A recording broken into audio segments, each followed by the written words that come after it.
एक समय की बात है, एक गांव में एक गरीब परिवार बसता था। उनके पास संतुष्टि और सुख की कोई सुविधा नहीं थी। पिता रोजगार की तलाश में यात्रियों के लिए शहर की ओर निकलते थे, जबकि माता परिवार के लिए कितनी ही संभव हो सके वस्त्र बनाने में व्यस्त रहती थी। उनके पास एक छोटा सा आवास था, जो छत, दीवारें और फाटक के अलावा कुछ नहीं था। एक दिन जब सूर्यास्त के समय गरीबी के बादल भागने लगे, उनके द्वार पर एक संत महात्मा आए और उन्हें धर्म और संतोष के बारे में सिखाने लगे।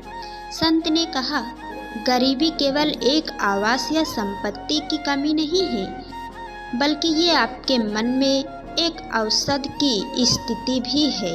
धन और संपत्ति की कमी से आपका मन उदास हो जाता है और आपको भाग्यशाली लोगों की आकांक्षा होती है, लेकिन संपत्ति के बजाय आपके अंदर की ताकत के विकास पर ध्यान केंद्रित करें तो आप अपनी गरीबी से ऊपर उठ सकते हैं। गरीब परिवार ने संत के वचनों को गहराई से समझा और उन्हें अपने जीवन में लागू करने का निर्णय लिया।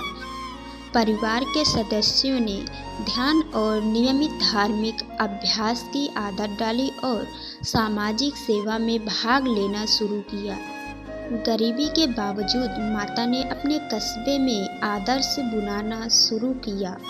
उन्होंने स्थानीय बाजार में अपने बुने हुए वस्त्रों की बिक्री करनी शुरू की और व्यापार में सफलता प्राप्त की। इससे परिवार की आर्थिक स्थिति सुधारने लगी। पिता अपने साथियों के साथ यात्रियों की सेवा करने के बजाय अपने गांव में छोटे स्कूल खोलने के लिए अपने समय और प्रयास लगाने लगे। इससे गरीब बच्चों को शिक्षा का मौका मिलने लगा और उनका जीवन परिवर्तित होने लगा। गुजरते समय उनके आसपास की समाज ने उनके समर्थाय और मेहनत को देखकर और उन्हें सम्मानित किया। दिन प्रतिदिन गरीब परिवार की स्थिति सुधरती गई और उन्हें आर्थिक स्वतंत्रता मिलने लगा। तभी एक अन्य महात्मा संत ने गांव में आया और देखा कि इस गरीब परिवार ने अपने जीवन में बदलाव किया है। संत महात्मा ने उनके प्रयासों और संघर्ष को देखकर उन्हें आशीर्वाद दिया और उन्हें एक बड़े प्रोजेक्ट का मार्गदर्शन किया।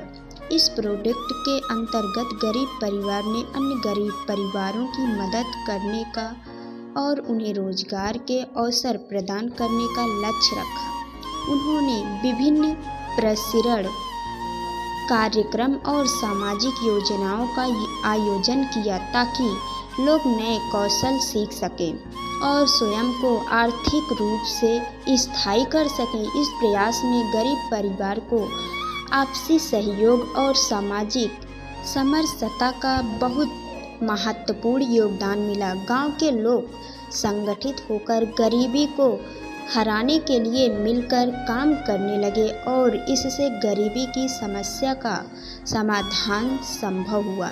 समय बीतते बीतते गांव में गरीबी की समस्या कम होने लगी और जीवन यापन करने लगे। सभी खुशी खुशी रहने लगे।